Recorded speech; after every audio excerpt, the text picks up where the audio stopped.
हरिओम. पातंजल योगसूत्रे योगदासांचे प्रवचन. साधनपाद. सूत्र क्रमांक 2. समाधी भावनार्थ क्लेशतनुकरणार्थश्च. समाधीभाव साध्य होण्यासाठी आणि क्लेश शिथिल करण्यासाठी क्रियायोग उपयुक्त होतो. येथे सूत्र क्रमांक 1 मध्ये सांगितलेल्या क्रियायोगाचे समाधी भाव साध्य होणे आणि क्लेश शिथिल होणे असे प्रयोजन योगाधिराज पातंजली सांगत आहेत. याचबरोबर सूत्र क्रमांक समाधीपाद मधील सूत्र क्रमांक 1 मधील अनुशासनही यामुळे साध्य होते त्याचेही विवेचन करूया. समाधी भावनार्थ. साधनपादामध्ये सूत्र 1 मध्ये योगाधिराज पातंजलींनी पहिली साधना क्रियायोग ही सांगितलेली आहे. क्रियायोगाने समाधीभाव साध्य होतो. समाधीभावात समाधी प्राप्त झाली की समाधी लागून त्यामुळे योग साध्य होतो. योग साध्य करणे हे तर योग साधनेचं अंतिम आणि एकमेव उद्दिष्ट आहे. तेव्हा समाधी लागण्यासाठी आणि त्यायोगे योग साध्य होण्यासाठी साधकांनी क्रियायोगाचे आचरण करावे. तपामुळे ऊर्जा मिळते. याला स्वाध्यायाची जोड असते. त्यामुळे ईश्वर समर्पण सहज शक्य होते. अशा या क्रियायोगामुळे देहभावना क्षीण होत जाते. जसजशी देहभावना क्षीण होत जाते तसतसे देहाचे भान कमी कमी होऊन आत्मभाव उत्कट होत जातो. आत्मभाव चित्त निरोध करायला उपयुक्त होतो. निरोधावस्थेत चित्त आत्मसन्मुख होते. शेवटी चित्त आत्मभावात लीन होते. येथे समाधी प्राप्त होते. यामुळे योग साध्य होतो. आत्मा आणि परमात्मा यांचे मिलन होते. क्लेश तनुकरण. साधकाला जर क्लेश होत असतील तर तो साधना करू शकत नाही. अर्थातच समाधी साध्य होण्यापासून तो वंचित राहतो.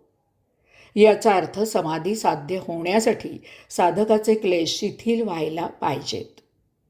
योगाधिराज पातंजलींनी क्लेश तनुकरण असं म्हटलेलं आहे. क्लेश नष्ट करण्याबद्दल ते बोलत नाहीत. कारण क्लेश कधीही पूर्णपणे नष्ट होणे शक्य नसते. हेही जाता जाता पाहण्यासारखं आहे. क्लेश सूक्ष्मावस्थेत का होईना पण ते नेहमीच साधकात उपस्थित राहतात. आपण हे क्लेश व्यक्त होणार नाहीत यासाठी उपाय करू शकतो, परंतु ते आपल्याला पूर्णपणे नष्ट करणे शक्य नसते. क्लेश शिथिल झाले तर योगसाधना करणे शक्य होते. त्यायोगे समाधी साध्य होते. यास्तव योगाधिराज पातंजली क्लेश शिथिल करण्यासाठी क्रियायोग ही साधना सांगत आहेत. क्रियायोगात 3 क्रियांचा संगम आहे. यामुळे क्लेश शिथिल कसे होतात ते पाहूया. 1. तपसाधनेमुळे शरीरात ऊर्जा प्रदीप्त होते. त्यामुळे आपल्या शरीराची शुद्धी होऊ लागते. सूत्र क्रमांक 1 मध्ये आपण तप याचे विवरण केलेले आहे. तपाचरणामुळे देहातील अशुद्धे भस्म होऊ लागतात. देहादी इंद्रियांच्या भोगापवर्गतेमुळे निर्माण होणाऱ्या शरीराच्या इच्छा, आकांक्षा, वासना पुरवण्यासाठी देह नसून तो आत्ममिलनासाठी आहे हे भान येते. भोगांमुळे तात्पुरते सौख्य जरी वाटले तरी शेवटी ते दुःखाला कारण होते. या जाणीवेमुळे योगसाधना करण्याकडे प्रवृत्ती होत जाते आणि त्यामुळे भोगापवर्गता कमी होते. साधक भोगात गुंतत नाही. त्यामुळे शारीरिक क्लेश शिथिल होतात. स्वाध्यायामुळे आपल्या प्रत्येक कृतीवर आपलीच नजर असते. आपले आचरण शुद्धच झाले पाहिजे यावर आपलाच कटाक्ष राहतो.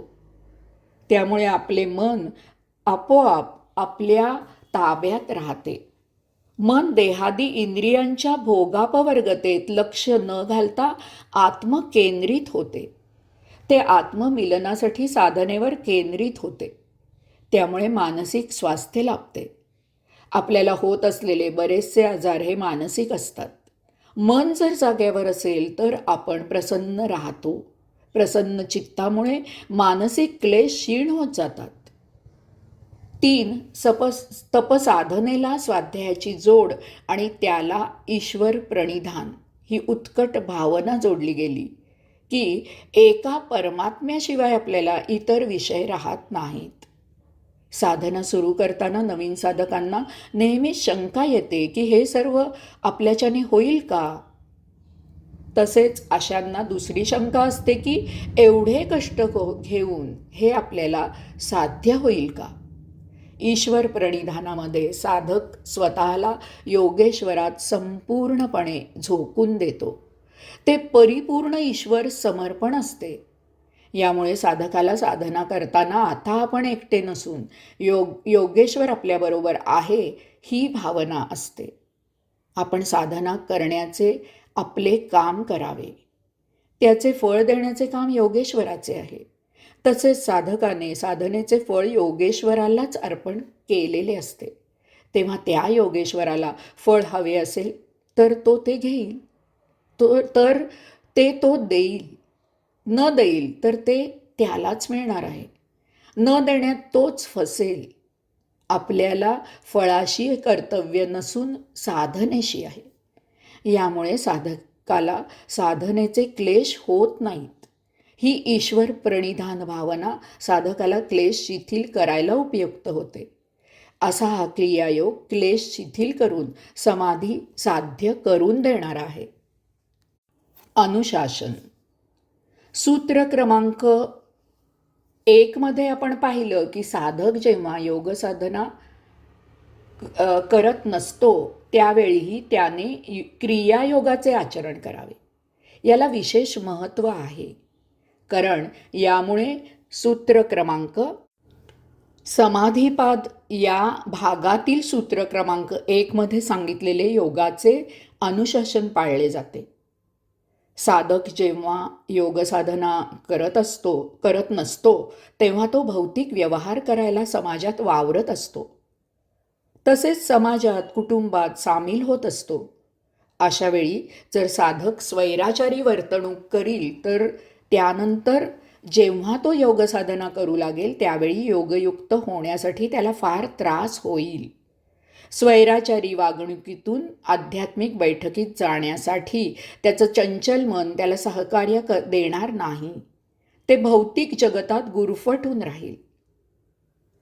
समाधीपाद सूत्र क्रमांक 1 मध्ये आपण पाहिलं की योगाचा अभ्यास म्हणजे योगाचं अनुशासन, योगामधील शिस्त, योग साधनेचे नियम कायदे समजावून घेणे, त्यांचे आचरण करणे. यास्तव योगसाधना करणारा साधक जरी योगसाधना झाल्यावर समाजात कुटुंबात वावरत असला तरी त्याला या योगाच्या अनुशासनाची शिस्त आणि त्याच्या मर्यादा पाळल्याच पाहिजेत. उदाहरणार्थ लग्न मुंजी लावणारे, सत्यनारायणची पूजा, पोथी सांगणारे, उपाध्ये, गुरुजी दारूच्या गुत्त्यावर दारू ढोसून तर्र झालेले आपल्याला चालणार नाहीत. त्यांनी त्यांच्या व्यवसायाची शिस्त सदा सर्वदा पाळलीच पाहिजे. यासाठी योगाधिराज पातंजलींनी साधकांना योगसाधना झाल्यावरही क्रियायोगाचं आचरण करावं असं सांगितलेलं आहे. त्यायोगे साधक योगाचं अनुशासन आपोआपच पाळेल. योग साधना करत नसताना सुद्धा तो योगयुक्त असलेल्या स्थितीतच आपले भौतिक व्यवहार करेल. यामुळे क्लेश निर्मूलन होऊन तो जेव्हा योग साधना करील तेव्हा तो समाधी लावू शकेल. हरिओम.